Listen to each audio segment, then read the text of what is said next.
What is going on, everybody? Welcome back to the channel. Aftersound here, bringing you Splinterlands content every single day. We also stream right here on this channel as well as on Twitch, so make sure you come by and say hello.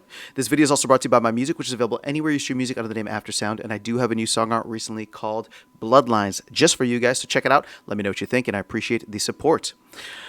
Okay, guys. I'm going to riff off the cuff here a little bit. There's nothing... I've been wanting to do this video for a while, but it's not like I have anything necessarily prepared. But the main thesis behind this, and I've been doing a lot of ruminating on this past year within Splinterlands, the main thesis behind this is if you're not sold on Splinterlands yet, I don't know what will sell you. Now, the first immediate thing that comes as a counterpoint or rebuttal to that is token prices going vertical. Yeah, look, token prices, asset prices going vertical, that's going to sell everybody on anything, right? That's called a bull run. That's called a bull market. That's called euphoria. So I'm not driving at where asset prices are or all of that. I'm really trying to get a very holistic, top-down approach, look at this and say, if you are not sold on Splinterlands as a project, I don't know what to tell you. And I know this video is probably going to come off incredibly bullish, but that's where my head is at. And again, when I say bullish, it's just I love everything that came out in 2025. For me, 2025, despite the macro headwinds, despite the Bitcoin bull run being very muted, even if we're even in one, despite no alt season happening, despite all of that, if you just look within the Splinterlands universe, Splinterverse or Praetoria, whatever people call it these days, everything that happened in 2025 solidified so much of the conviction that I have in this project. Now, that being said, I am not trying to sell anybody on this. I'm just giving my own personal, perspective. And again, none of this is financial advice. And when I use terms like bullish and stuff, it's because we exist in a crypto space. I have no idea where token prices are going to go. I have a lot of reservations, even still, about the flywheel. Well, again, the flywheel conceptually works, but we have to fix a lot of the funding, for example, with the team just receiving a ton of DEC and that coming back from the DAO. But I'm going to digress too much if I keep going down into that topic, so we'll save it for another time. My whole thing is that if you look at everything that the team has done this year, and I want to give a shout out to the team, but I want to give a shout out also to the DAO as well as the community by extension, because so much of this is a collaboration. To me, everything that this project entails, and when I say project, I do include the community and the DAO in that too, right? So it's just everything holistically here. Everything that was accomplished this year, in my opinion, was phenomenal, right? We started off, we ended last year so incredibly bullish, right? Bitcoin hit new all-time highs. We were at 100,000. There's a new administration coming in, everybody, pro-crypto administration that everybody was super excited about. And while so many things in that arena or those arenas did not pan out, we still got amazing delivery after delivery the entire year from the team, again, in collaboration with the community, right? A lot of people volunteering their time, energy, and effort to, jump in and do testing or to, UX recommendations and things like that. So I just look at this and I say, this project is something truly special.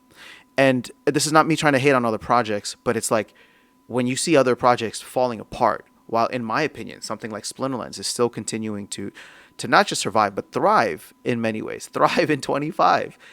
I don't know, that just increases maybe conviction is the wrong word because I'm using too much investing terminology.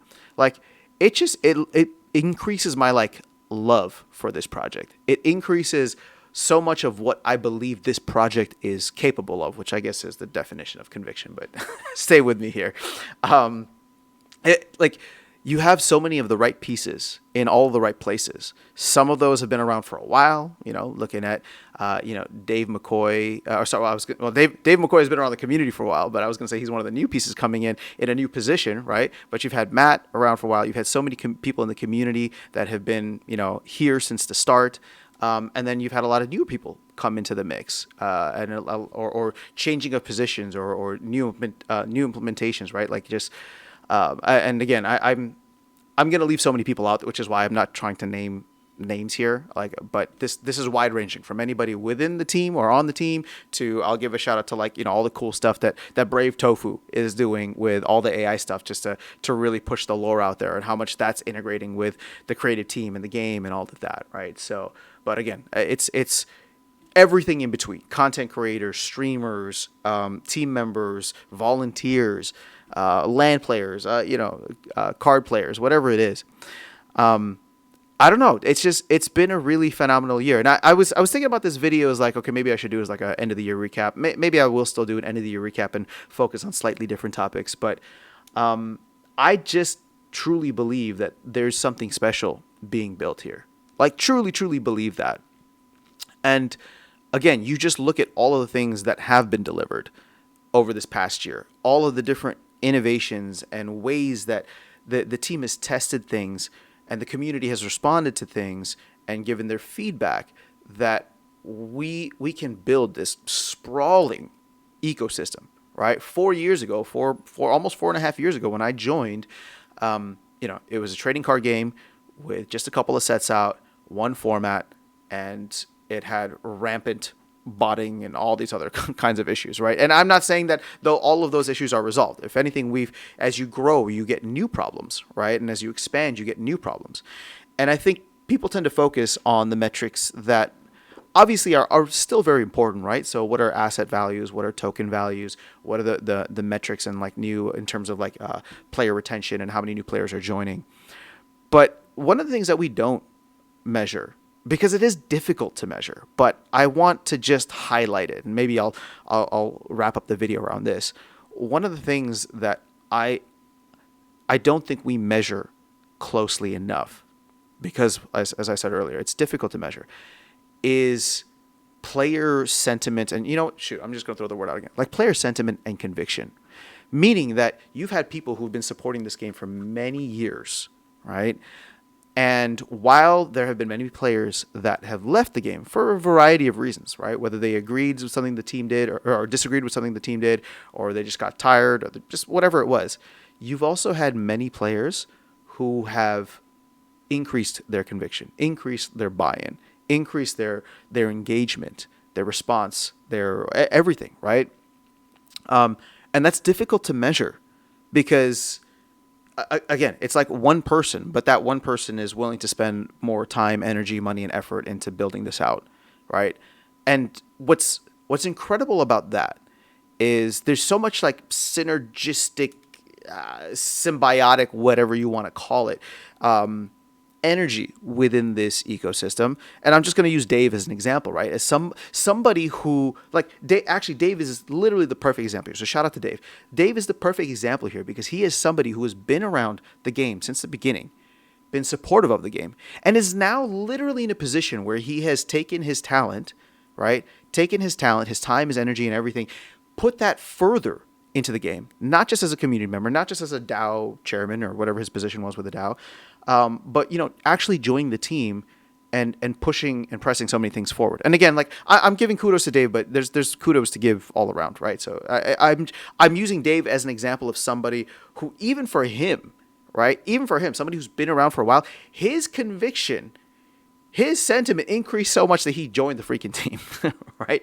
And so again, I don't know where things move in the future, but I've seen so much of that, right? Whether it's Dave, whether it's Brave Tofu, whether it's BJangles, and again, I'm getting into the issue of or DJ, right? I don't want to name names because I'm going to leave too many people out. But there's a ton of streamers out there. There's a ton of content creators who just ramp things up. And Blaze is another one who joined the team, who's been around the community for a while. So okay, I'm going to stop mentioning stuff there because then at some point people are going to feel bad that they're left out.